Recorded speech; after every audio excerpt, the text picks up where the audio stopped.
Est-ce que vous vous rappelez de ce moment où les USDC étaient libres dans le RMM? Imaginez que le RMM soit un pays, on pouvait balader ces USDC à droite, à gauche, on pouvait emprunter, retirer ces USDC, et ce temps est révolu.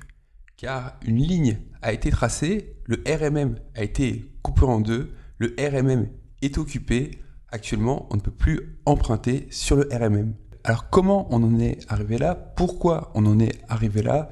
Il y a plusieurs explications et c'est pas ce qui m'intéresse. Moi, ce qui m'intéresse, c'est la solution. Je pense que vous êtes au courant, il y a une crise de liquidité sur le RMM. Il y a des débats actuellement sur le forum de la DAO pour changer tel ou tel paramètre. Mais pour moi, ça ne règle pas le problème à la racine. Quand on traite un problème, il faut identifier la root cause et bien sûr la patcher quand c'est possible. Pour moi, le protocole RMM fonctionne très bien. C'est qu'est-ce qu'on met dedans, qu'est-ce qu'on injecte dedans. C'est comme un moteur. Si par exemple votre moteur est défini pour avoir de l'essence, vous mettez du diesel, et ben vous êtes bon pour faire une vidange et c'est exactement la solution pour moi qu'il faut appliquer, faire une vidange du wrapper ou plutôt expulser tous les tokens qui ne représentent plus un collatéral adéquat. Par exemple, il y a ce sujet de la DAO écrit par Fred Pito, exclusion immédiate des réels tokens à risque de squatting. Alors il y a eu plusieurs échanges, mais le problème c'est que voilà, par exemple le squatting, c'est temporaire. À la fin, il y aura une solution. Le problème c'est plutôt qu'est-ce qu'on fait des tokens dont on sait que le destin a été tragique. Je vais prendre en exemple l'histoire de la semaine. Cette maison qui a été rasée à Strasbourg Street, à Détroit, Michigan, ben voilà, actuellement, elle a été réévaluée. La valeur du token est de 55 dollars. On peut emprunter en théorie, si ce n'est pas freeze bien sûr, 70%. C'est-à-dire qu'un utilisateur qui possède ce réel token peut emprunter sur le RMM 38 dollars pour un terrain vague. Vous voyez que ça pose des problèmes de cohérence et du coup, il faut traiter tout simplement, pour moi, quel réel token on injecte dans le wrapper.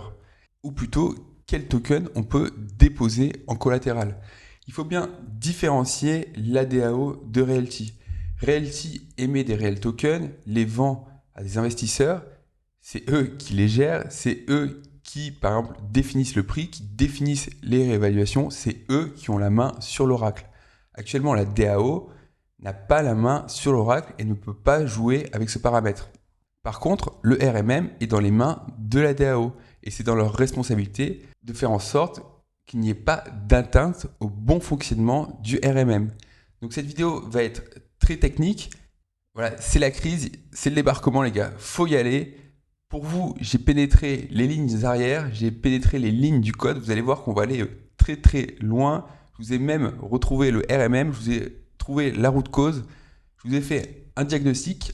Parce qu'en plus d'être éclaireur, je suis aussi médecin, je vous ai trouvé le patient et je vous dirai comment le soigner. Donc comment expulser des réels tokens du wrapper, c'est parti. Alors déjà, on va redéfinir les bases pour partir d'un niveau débutant à un niveau expert. Qu'est-ce que le RMM? C'est tout simplement un protocole de lending, c'est un fork de AAV, c'est exactement le même fonctionnement que AAV pour le cœur, le moteur du RMM. Le RMM est aussi appelé pool. Vous verrez après dans le code, il faut juste retenir que le RMM finit par l'adresse FDB3 et le RMM ressemble à ça. C'est un gros carré voilà, qui est posé sur une adresse. C'est un protocole. Et quel est le rôle du RMM? Par exemple, c'est de recevoir des tokens. Dans le cas ici présent, c'est de l'USDC, du stablecoin, car c'est le plus simple, ça parle à tout le monde. Donc l'utilisateur va déposer ses USDC, il va appeler la fonction supply du RMM, ça va récupérer ces USDC, ça va les mettre dans la pool de l'USDC. Le RMM va gérer les intérêts, les positions, et bien sûr, il faut une preuve de dépôt, parce que voilà, l'utilisateur a envoyé ses USDC, mais si en retour, il n'a pas de ticket, il n'y a pas de traçabilité, il ne peut pas retirer ses fonds. Donc le RMM va mint, émettre des jetons AUSDC, qui sont les supply tokens et qui sont une preuve de dépôt dans le RMM. Donc supply, c'est la première fonction et de là en découle quatre autres fonctions ou plutôt interactions principales entre les jetons. Donc il y a supply, withdraw, retirer, borrow, emprunter, repay pour rembourser sa dette et liquidation pour garder le bon fonctionnement du RMM. Parce qu'un utilisateur peut emprunter, ne jamais rembourser, et du coup le déposant ne revoit jamais ses tokens. Ce principe est le même pour le RMM et AAV, mais je vais faire une petite nuance. Sachez que les réels tokens, vous ne pouvez que les déposer et les retirer. Et bien sûr, les liquider, car ils font office de collatéral. Mais vous ne pouvez pas emprunter et rembourser avec des réels tokens. Donc ces deux fonctions vont être complètement oubliées dans la vidéo, car de toute façon, elles n'ont aucun impact sur le sujet, comment expulser des réels tokens du wrapper. Et du coup, j'en reviens à mon petit tableau. On voit qu'il y a le wrapper, qui est un protocole de wrapping. Concrètement, qu'est-ce que c'est? C'est comme une vasque, un seau, un pot commun. Vous envoyez des réels tokens et ça va vous émettre en échange des RTW. Alors, pour faire simple, je ne vais pas prendre le cas des réévaluations. On va dire que le prix du réel token est toujours fixe. Donc, on peut dire que 1 RTW sera toujours égal à 1 USD. Donc, par exemple, si vous déposez 2000 $ dans le wrapper, vous allez recevoir 2000 RTW USD. Et ce, quel que soit le nombre de réels tokens différents. Ça peut être 2000 $ du même réel token, ou pourquoi pas 2000 réels tokens de 1 $. Alors le wrapper, lui, il finit par 2AD5 et les tokens RTW qui sont tout simplement émis en sortie du wrapper finissent par 29D3. Mais ça, ok, c'est la sortie du wrapper, c'est une conversion de réel token en RTW, mais il faut que l'utilisateur ait une preuve de dépôt de réel token dans le wrapper. Et ça, c'est les ARTW, ça finit par F647. Donc si je dois évoquer qu'est-ce que le ARTW, on pourrait se dire que c'est une preuve de dépôt dans le wrapper. En fait, oui, mais pas que, parce qu'on va voir que la sortie du wrapper est reliée à l'entrée du RMM. Donc le ARTW est une preuve de dépôt de réel token dans le wrapper, qui est une preuve de dépôt de RTW dans le RMM, le pool de liquidité. Voilà, concrètement, je vous ai fait un petit schéma. J'ai repris pareil le carré pour exprimer le protocole. Donc vous avez le RMM. On va plutôt partir du bas. L'utilisateur, qu'est-ce qu'il fait? Il va appeler la fonction supply du wrapper qui, lui, va recevoir des réels tokens. Il les regroupe, il les convertit en RTW, il mint des RTW, puis il les supply directement à la fonction du RMM. Donc vous voyez bien que tout en bas, ce sont des réels tokens. Puis entre le wrapper et le RMM, ce sont des RTW. Puis le RMM va émettre des ARTW qui sont une preuve de dépôt dans son protocole. Et ça, c'est l'utilisateur qui les reçoit directement. Ok, mais du coup, pourquoi on a fait un wrapper? Eh bien tout simplement, c'est pour contourner une limitation du code.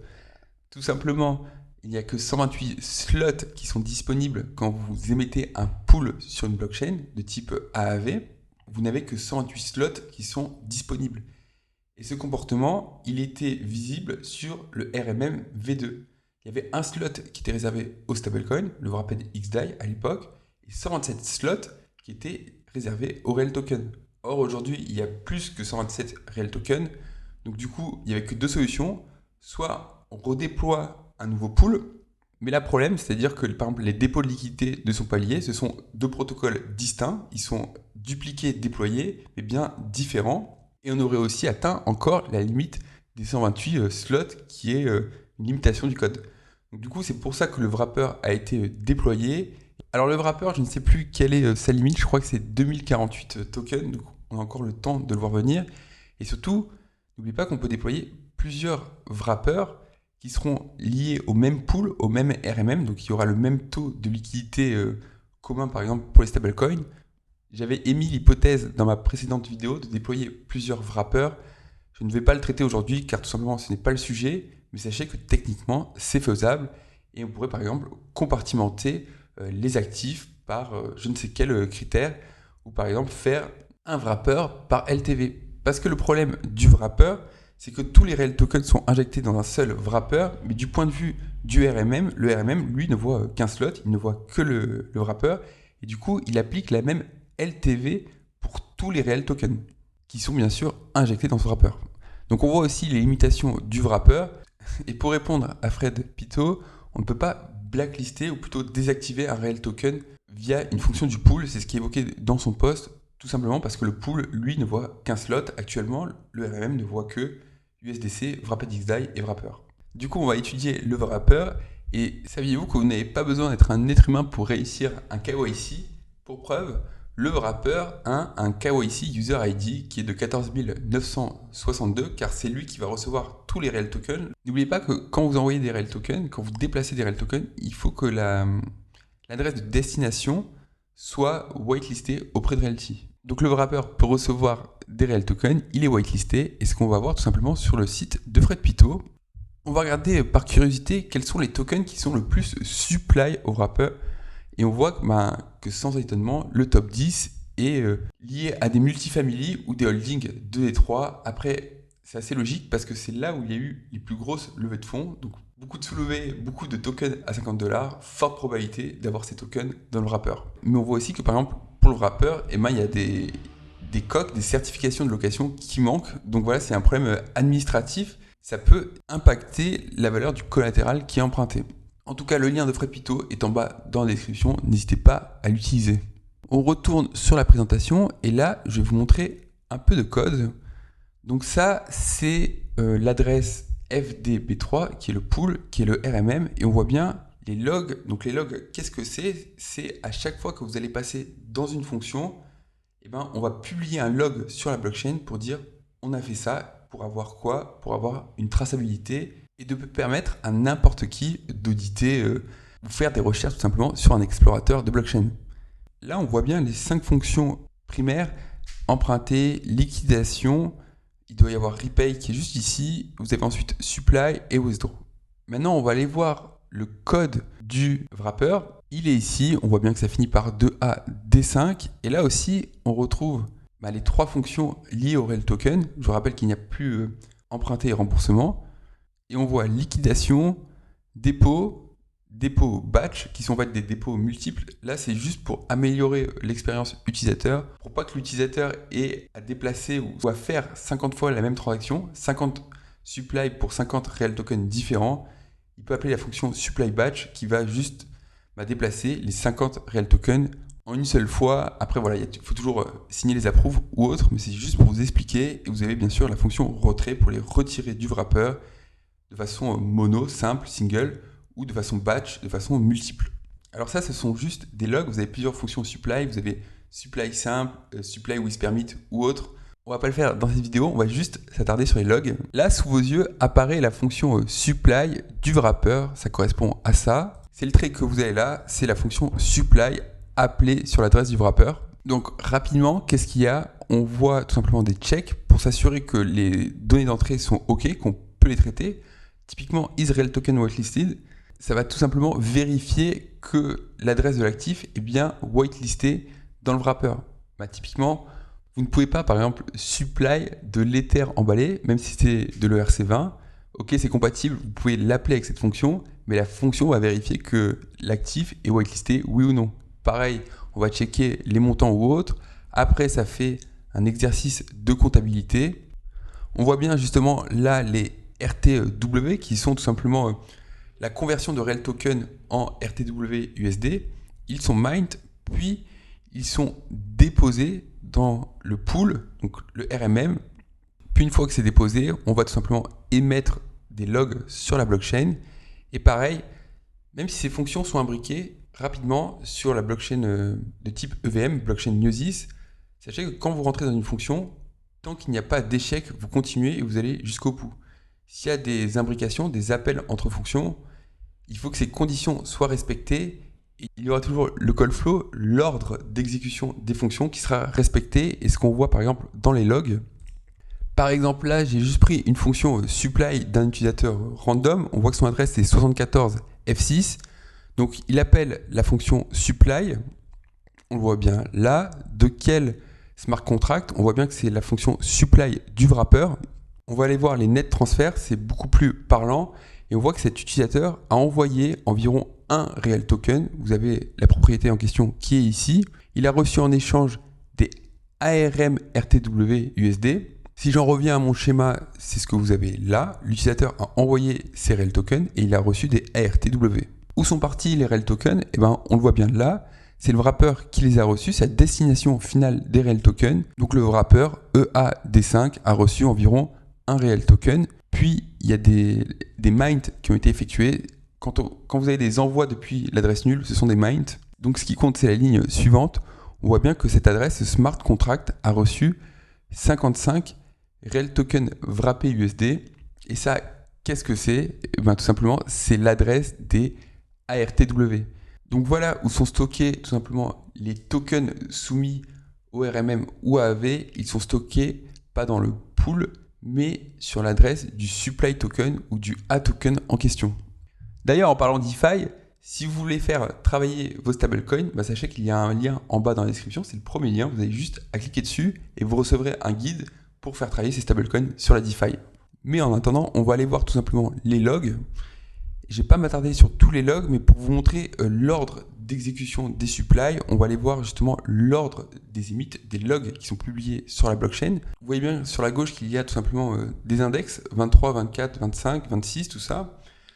Donc concrètement, c'est tout simplement un compteur qui s'incrémente quand il est égal à 1, c'est-à-dire que c'est le premier emit qui a été publié sur la blockchain, puis 2, puis 3, puis 4.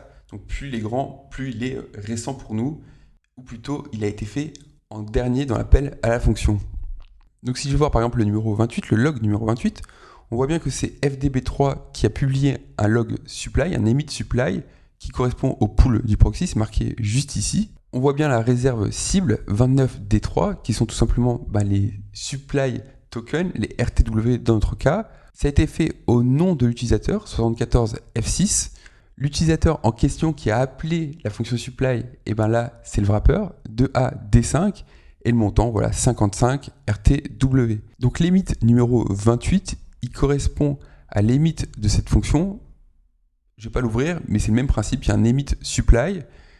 Donc ça c'est numéro 28 et numéro 29, c'est tout simplement l'emit supply du wrapper. Je vous rappelle qu'on est dans la fonction wrapper, c'est ce qu'on va voir tout de suite, car l'adresse tout simplement c'est 2AD5. On voit que le nom de l'emit c'est bien supply, c'est l'utilisateur qui l'a appelé, 74F6. On voit bien que là c'était au nom de cet utilisateur, mais là c'est lui qui l'a appelé et c'est en son nom que c'est écrit dans le wrapper. Il y a ensuite la réserve associée au réel token en question. Et pareil, il y a le montant qui est proche de 1, car là, on compte en réel token, on ne compte pas en USD. Donc voilà, je vous ai montré des logs. J'espère que je ne vous ai pas perdu, mais c'était pour vous montrer et au moins avoir un cas d'école de comment fonctionne la blockchain. Mais on voit bien que ça suit le call flow, c'est-à-dire que c'est l'utilisateur qui appelle le wrapper qui va ensuite appeler le pool, le RMM.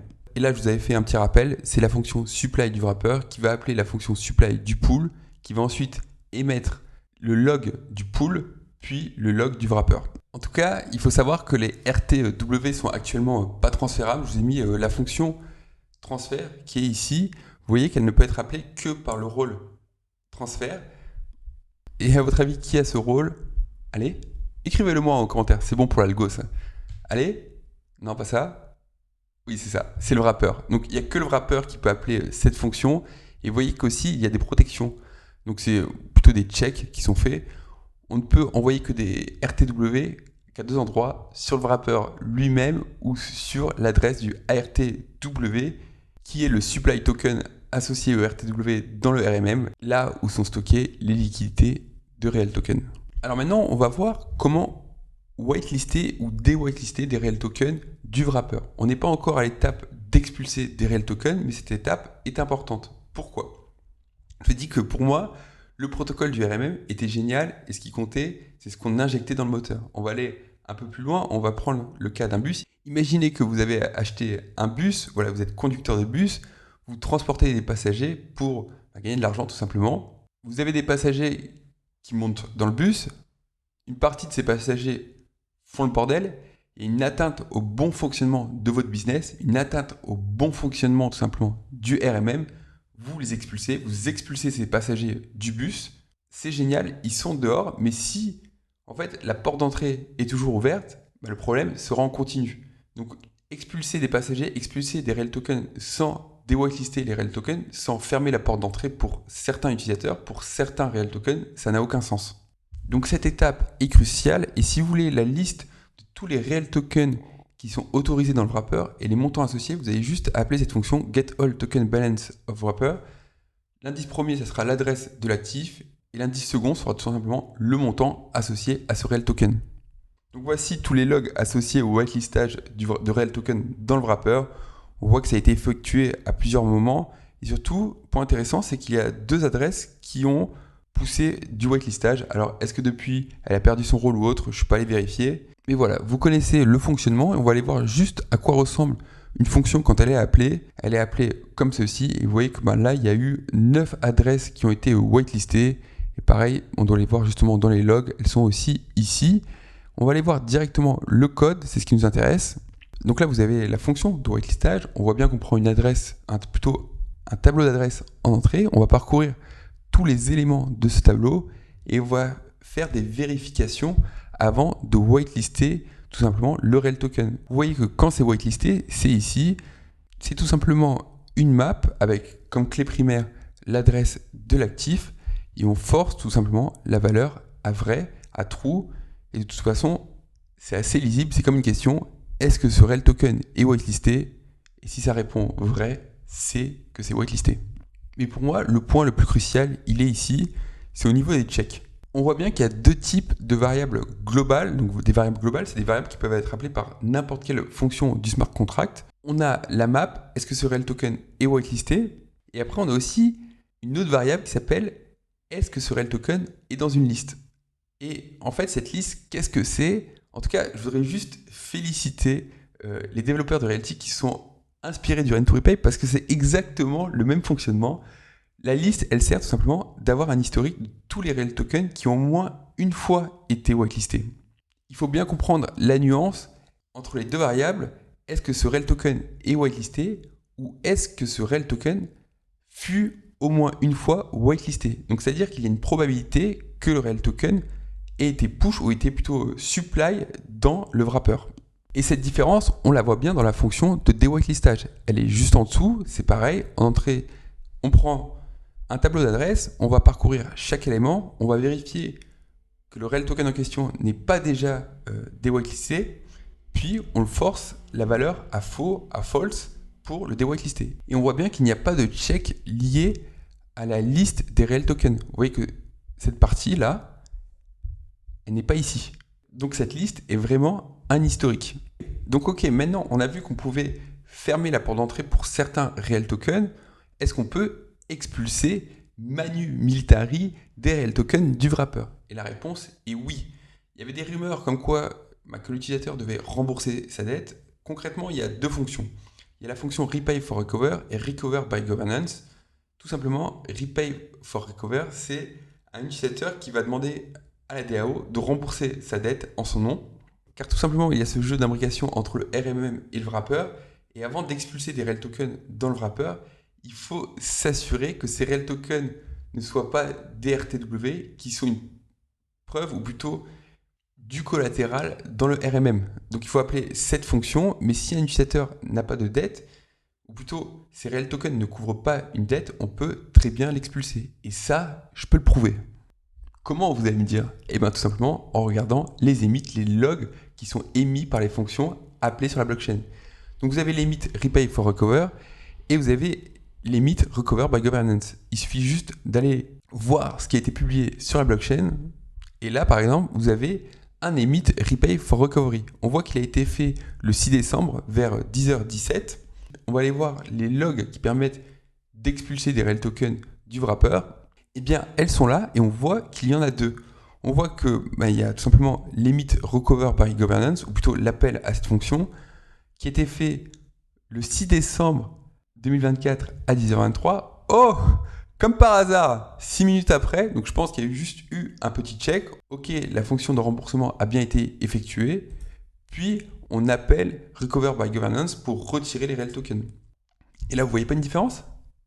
C'est sous vos yeux.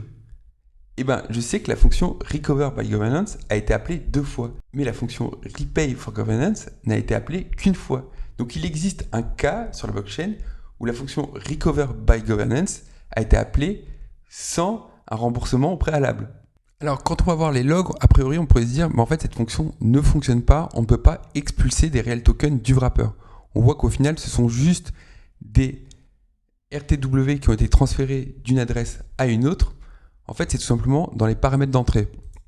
Malheureusement, c'est pas très parlant car la fonction qui a été appelée tout simplement sur la blockchain en direct, ce n'est pas la fonction recover du wrapper, c'est tout simplement un execute. Concrètement, c'est juste un script, on empile des fonctions, on l'exécute et ça s'exécute directement sur la blockchain.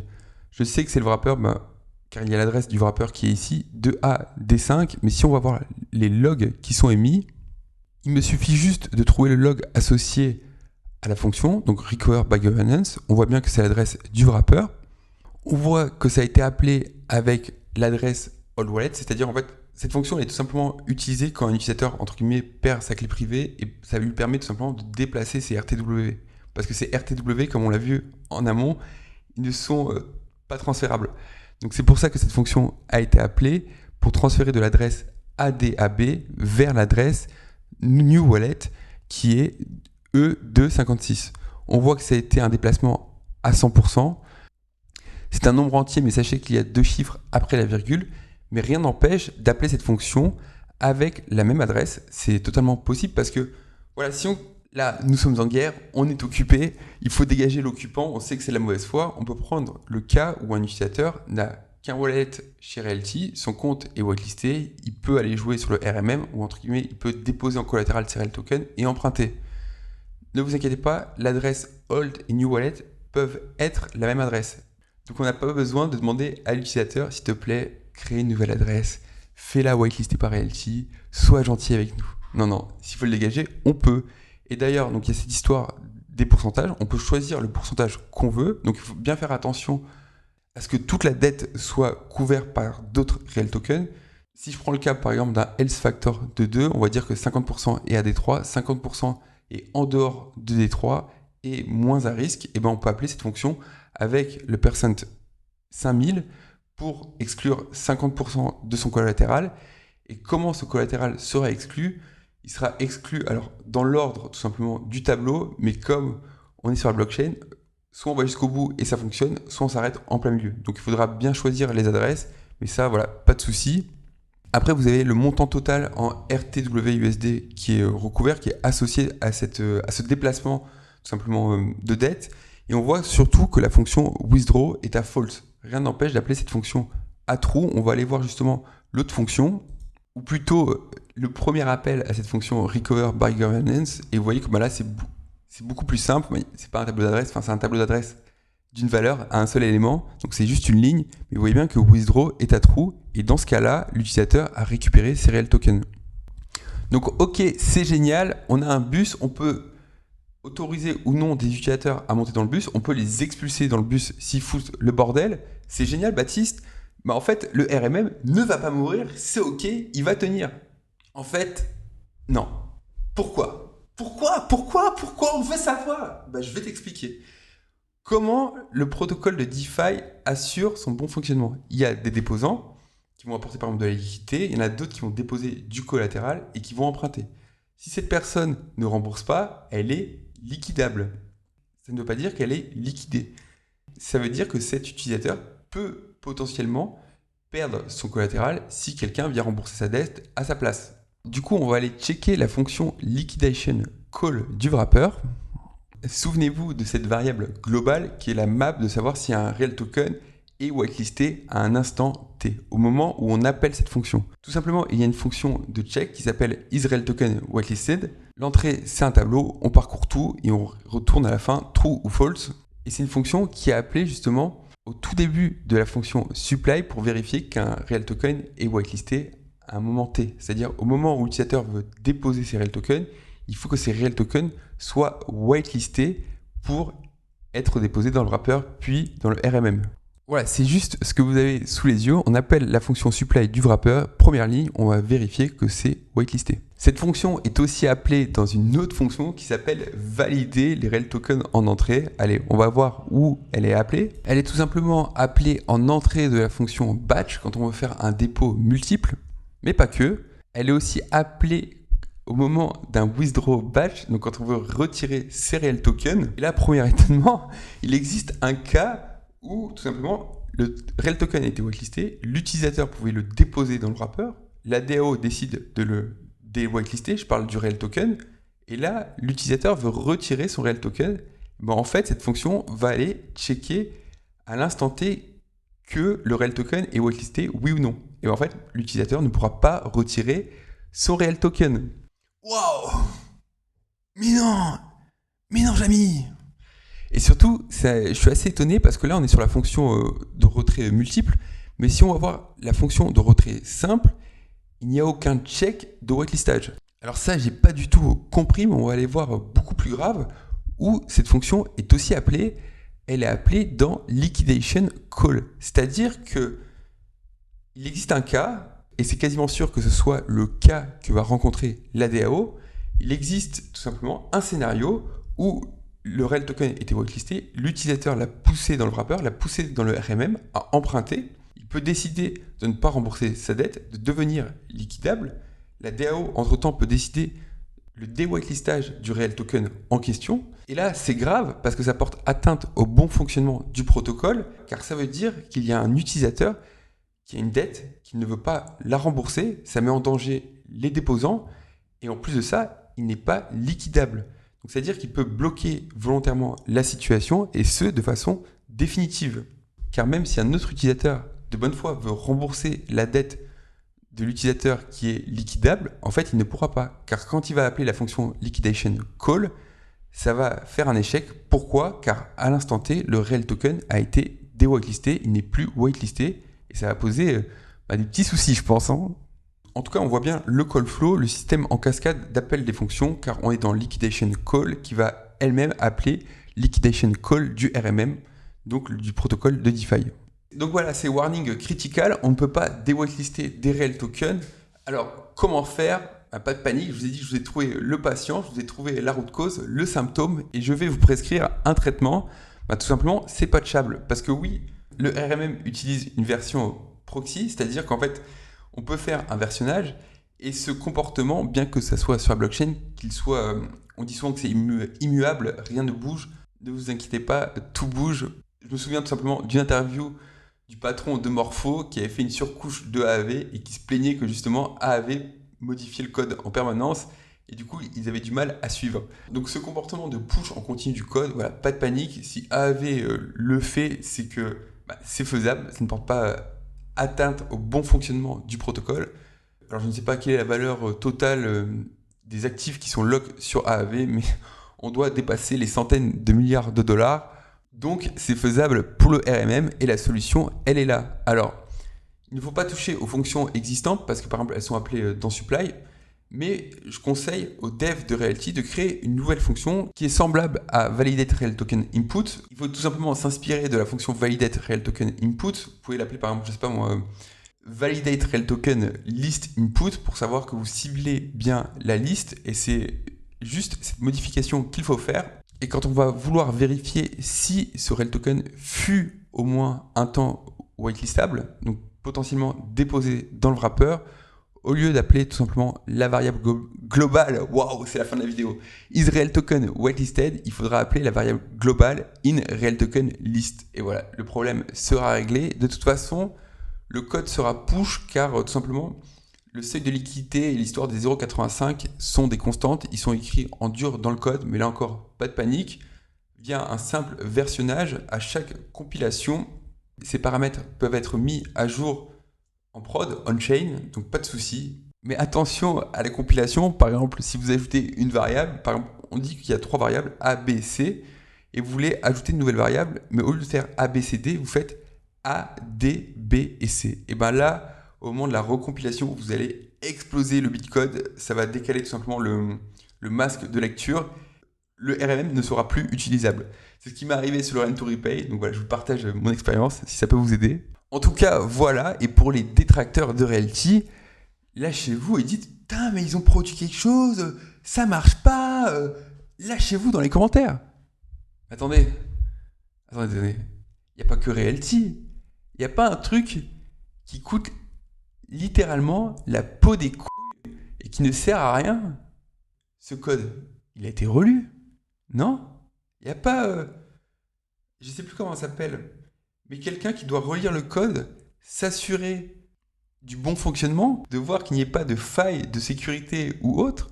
Est-ce que, on va poser la question, est-ce que l'audit a détecté cette erreur. Et oui, j'ai ouvert l'audit, je suis allé voir justement si cette atteinte au bon fonctionnement a été repérée, oui ou non. Et alerte spoil, c'est Ray Charles qui a fait la relecture. Donc le lien de l'audit est ici, je vous le mettrai bien sûr en bas dans la description. J'ai juste pris un screenshot. Et en fait, ces fonctions Israel Token Whitelisted sont évoquées qu'une seule fois. Et elles sont évoquées pas pour atteinte au bon comportement ou autre. Non. Elles ont été évoquées parce que tout simplement, il restait du code qui avait été commenté pour garder un historique. Voilà. Et c'est juste une remarque de l'audit qui dit « Waouh !» Commenter du code, ce n'est pas une bonne pratique, il faut le retirer, il faut clean, utiliser un outil de versionnage comme Git ou autre. En tout cas, ils n'ont pas détecté ce problème qui porte atteinte pour moi au bon fonctionnement. Alors voilà, peut-être que je me suis trompé, peut-être que je me suis emballé, je ne sais pas. En tout cas, j'espère que cette vidéo vous a apporté tout simplement de la valeur, vous a aidé à mieux comprendre la blockchain, des mécanismes de la DeFi, comme le wrapper ou le RMM. Et d'ailleurs, est-ce que le wrapper est bon à jeter? Parce qu'on a vu qu'il y a un problème de bon fonctionnement. Eh bien non, je ne me suis pas attardé tout simplement sur toutes les fonctions du wrapper, mais il faut retenir que le wrapper a été pensé pour être un pot commun. Par exemple, aujourd'hui, beaucoup de gens veulent vendre par exemple leur portfolio Realty, ils doivent publier à chaque fois une offre qui est associée à un seul Real Token, et on pourrait par exemple modifier le wrapper pour l'imaginer comme un packaging, un lot sur le YAM. C'est-à-dire que l'utilisateur qui veut vendre dépose dans le wrapper un montant tout simplement de Real Token et il dit « je vends tout le lot pour tant ». Ça par exemple, ça pourrait être possible un jour avec le wrapper. Alors certes, il n'y a pas les fonctions actuellement qui sont existantes, mais je rappelle que rien ne nous empêche de push du code en production. D'ailleurs, je ne me suis pas attardé sur tout le code, mais vous voyez qu'il y a liquidation call pour liquider dans le RMM, mais il y a aussi un autre emit liquidation qui est lié à un DEX. Parce que oui, peut-être qu'un jour, tout simplement, on pourra déposer ce lot que l'utilisateur a mis dans des pools de liquidité. Donc voilà, ça peut aller très loin, mais le problème initial, ça reste qu'est-ce qu'on dépose dans le wrapper? Qu'est-ce qu'on autorise à être déposé dans le wrapper? Et pour aller plus loin, pour vous montrer à quel point que le code du wrapper n'est pas juste bullshit, a été fait à la va-vite, et bien par exemple, je vous laisse avec ça, il y a une adresse qui s'appelle Shareholder Meeting Address. Donc est-ce qu'un jour, il y aura des AG et qu'on pourra voter directement depuis le wrapper? Ça, c'est une autre histoire. Ciao, bonne semaine à tous.